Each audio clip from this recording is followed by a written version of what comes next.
नमस्कार।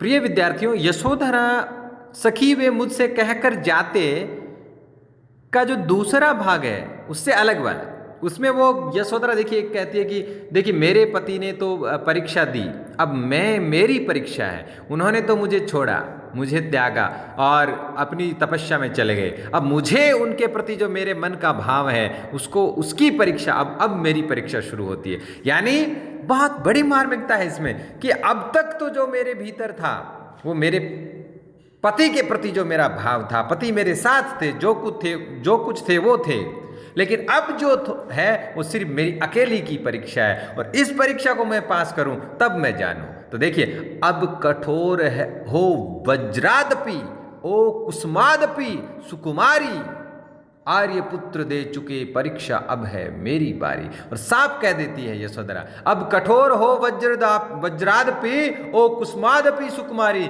कि हे अपनी मन को अपनी खुद को समझा रही है कि तुम चाहे फूलों के समान कितने भी सुकुमारी कही गई हो, मानी गई हो, अब तुम्हें वज्र के समान कठोर होना है, क्योंकि अब जो आर्यपुत्र थे, बुद्ध थे, जिन्होंने जो मेरे पति थे, वो तो अपनी परीक्षा दे चुके हैं, अब तुम्हारी बारी यानी मेरी खुद की बारी है। खुद को समझा रही है।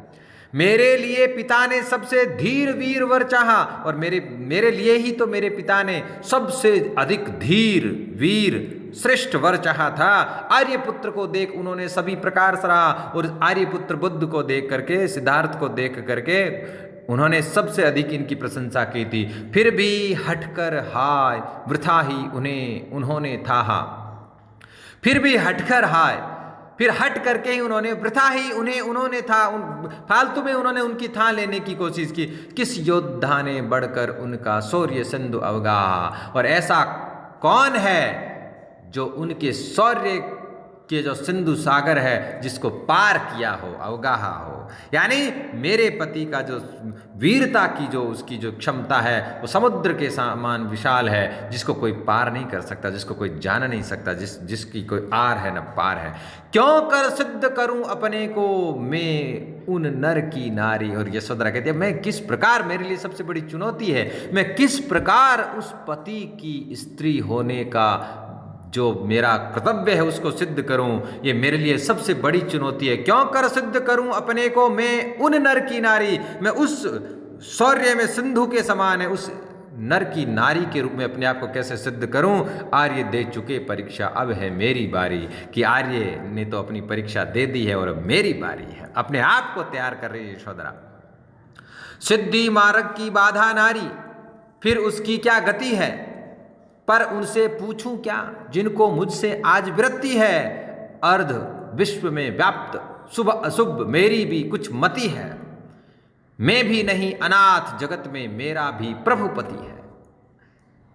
यदि मैं पतिव्रता तो मुझको कौन भार भय भारी, आर्यपुत्र दे चुके परीक्षा अब है मेरी बारी। अब देखिए, सिद्धि मार्ग की बाधा नारी, फिर उसकी क्या गति है।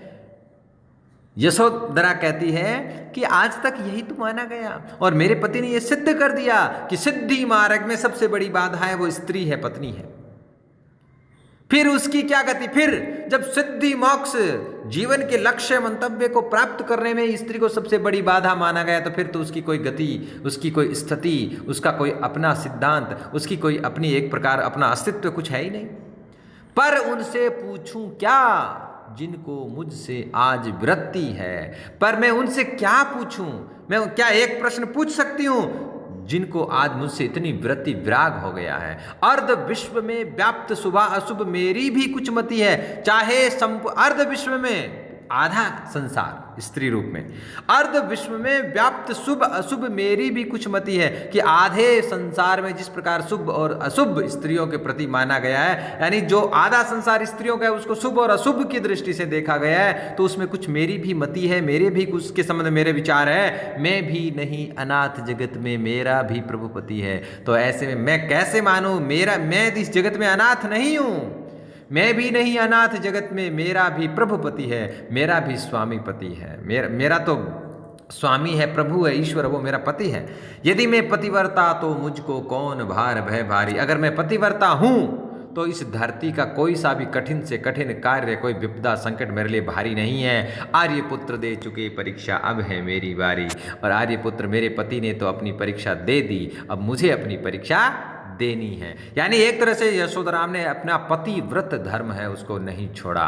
वो अपने अपने आप को आज भी उसी सिद्धार्थ गौतम की पत्नी मान रही है और वो ये सिद्ध करने जा रही है कि मैं उन्हीं के लिए जो कुछ करूंगी। तो इस क्लास में इतना ही। बहुत बहुत धन्यवाद।